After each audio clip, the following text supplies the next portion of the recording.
ain't see me, you Stevie. Wondering how I reach more evolutions than Eevee and make it look easy. What is up, Earth's mightiest subscribers? It's Blerd without fear. Welcome back to the channel. All right, today's video, we are going to be talking about Thundercats. Oh! Yeah, that's right. We're going to be talking about Thundercats #1, written by Declan Shalvey, with art by Drew Moss and color by both Chiara DeFrancia and Martina Pianedoli. This is something I've been very excited for. Dynamite has just absolutely been killing it lately with their different comic book series that are either throwbacks to animated series from yesteryear, like the 80s and the 90s, as well as their Disney series that has been deceptively very good, especially if you read Disney Villains Scar. That is definitely top shelf reading, in my opinion. Even some of the recent stuff that Disney has been doing over there at Dynamite with like the Darkwing Duck series, all of it has just been really good. It's stuff that you honestly just would not imagine should actually work, but for whatever reason, it just does. Just go with it, trust me. Getting to this, I didn't know what to think, and it's not the first time that Thundercats has ever had a comic series. There was a comic series for Thundercats that actually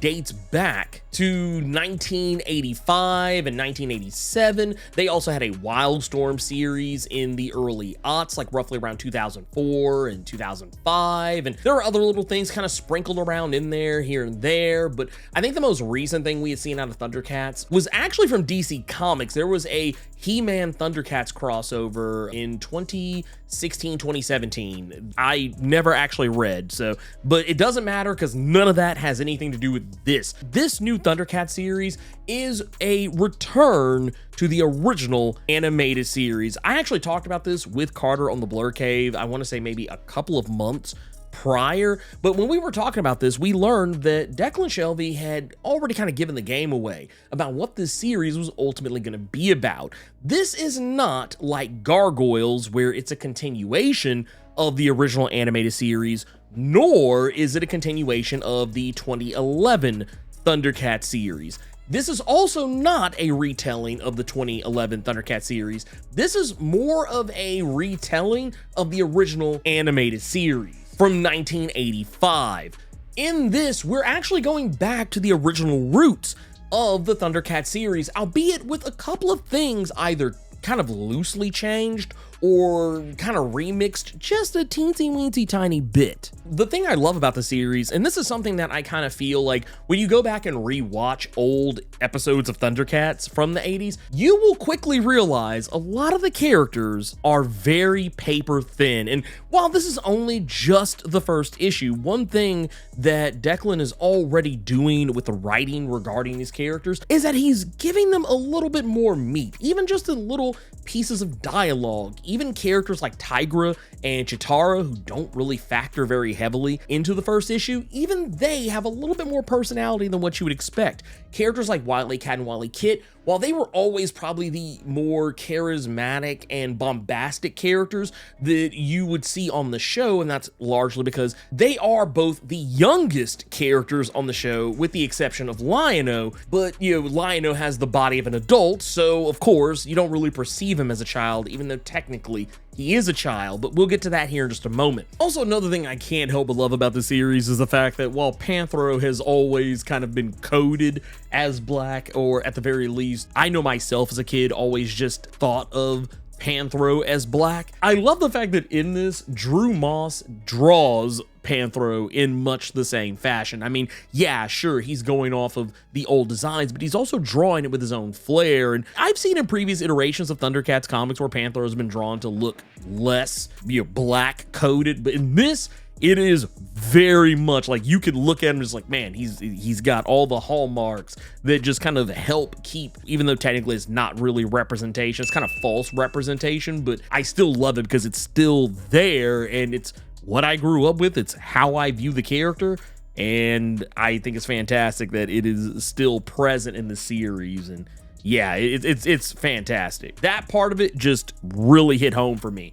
But getting back to it, all of the characters get some kind of a small moment at the very least to just let you know what their personality is. And I really like that. It's not to say that the animated series never gave you that. It did, but the animated series never went any further than that. One thing I do love about this too is that in regards to Lion-O, as I just mentioned a moment ago, they keep intact the origin of the original Thundercats series, where Lion-O was actually originally a child. He was a child the same age, roughly, as Wily Cat and Wily Kit, and they do address his being aged up by the time that they get to Third Earth. And while the original animated series never really just directly dived into why this happened, why did the pod that Lion-O was in malfunction when no one else's did, this was actually something that never really got explained until you got into the 2004 era Wildstorm comics.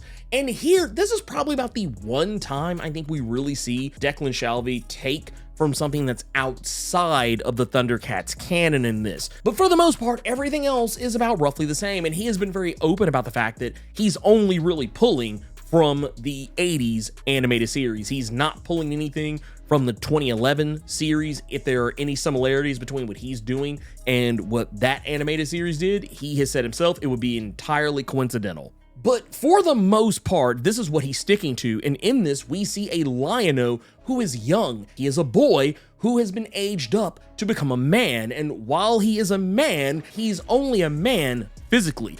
In his mind and his heart, he is still a young boy. I would forgive anyone if you just for whatever reason didn't remember that Lion-O, for being a grown-ass man, is actually only 12 years old. While yes, he walked around like a big cat version of He-Man, that's not really what he was. He was still a little boy who was trying to make his way in a world where he doesn't have the maturity to actually compartmentalize everything going on around him. And that was probably one of those things that when you watch Thundercats as a child, you probably don't pick up on, at least not right away, is that was what the whole show was about. It was about Lion-O learning how to become an effective leader and dealing with situations that would help him become the proper Lord of Thundera that he was born to be. Now, getting back to the rest of it, the origin is still largely intact. Lion-O and the rest of the Thundercats, they land on Third Earth thanks to Jaga, who, for all intents and purposes, sacrifices himself to pilot the ship rather than stay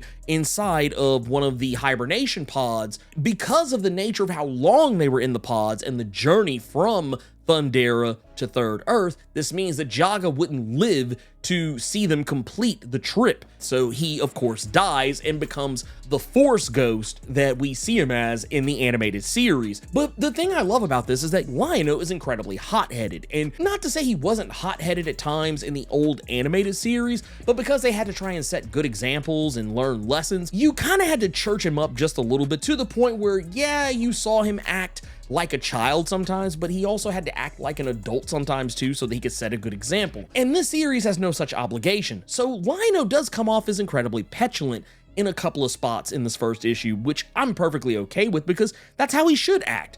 But we also get to see him be a badass. There is something about seeing him pull the Sword of Omens out and cry the clarion call that was a catchphrase for an entire generation. It works. Seeing him call upon the power of the Sword of Omens is just really amazing to witness in this issue. And another thing I love about this is the thing that you don't see coming, and it's the fact that, well, yes, we do see Mumm-Ra in this, even though he's not a major factor in this. You know, the sword, the power within the Sword of Omens is kind of what draws him out. The thing I love about this is how they're teasing the ties between Mumm-Ra and the Sword of Omens. I wonder if what Declan Shalvey is doing is teasing this deeper connection as something related to the Sword of Plundar, which was Mumm-Ra's counterpart to the Sword of Omens. The thing I find kind of funny about this is that in the original canon, Mumm-Ra is supposed to be unable to use the Sword of Omens, which would make sense because the Sword of Omens is meant to combat evil. Therefore, it should never work in the hands of evil. But what I find interesting about this is that when the Sword of Omens is unleashed in this issue and it's turned into his full and final form, it awakens Mumm-Ra and it teases a deeper connection. But something happens in this issue that completely severs that connection.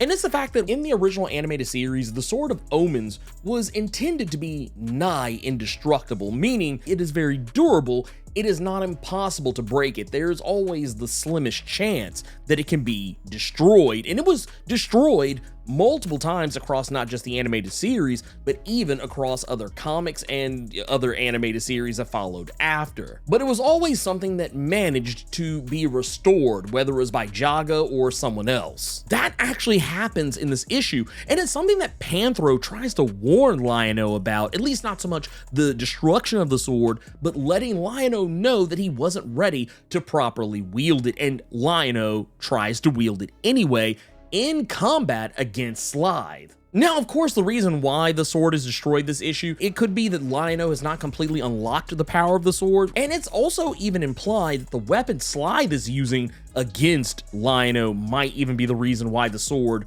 was destroyed in this issue.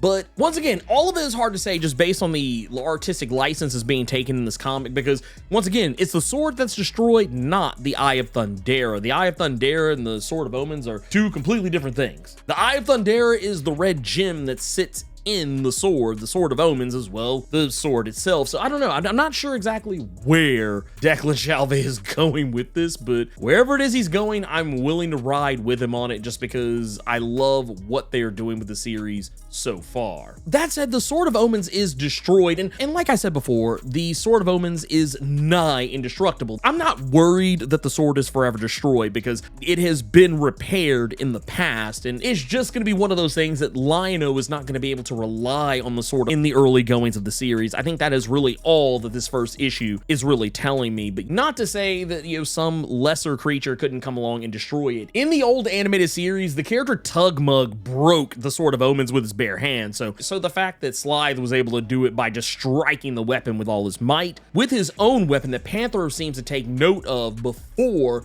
Slithe even does what he's about to do, it makes sense to me that the sword broke in this issue. The real question I have is whether or not Declan Shalvey is going to honor the 2011 animated series retcon of the Sword of Omens, that people who are evil can't even touch the sword. That wasn't really a thing in the original animated series. It was really more the reflection that Mumm-Ra was seeing himself in the blade. That was a huge weapon against him. It wasn't so much that he couldn't hold it or touch it. It was just that if he did look into the sword, it would completely mess him up. It was largely due to the fact that Mumm-Ra just didn't like seeing his reflection more than anything else. But in the 2011 reboot series, they did make it to where Mumm-Ra couldn't even touch it. I wonder if Declan Shalvey is going to be going that route with it. But that said, this is off to a great and fantastic start. I highly recommend the series, anyone. If you are even a remotely passing fan of Thundercats, this is definitely going to be worth your time, just based on everything we see, especially the closing part of this first issue. Seeing Jaga talking to Mumm-Ra at the end of this, or not so much talking, but Mumm-Ra just recognizing that Jaga is watching over him. I can't wait to see where they go with this from here. You guessed it, obligatory channel outro time. If you're not subscribed to the channel, consider doing so. Clicking that subscribe button and tapping that notification bell ensures that you get more videos just like this one, and you don't miss any of my other content that I drop throughout the week, plus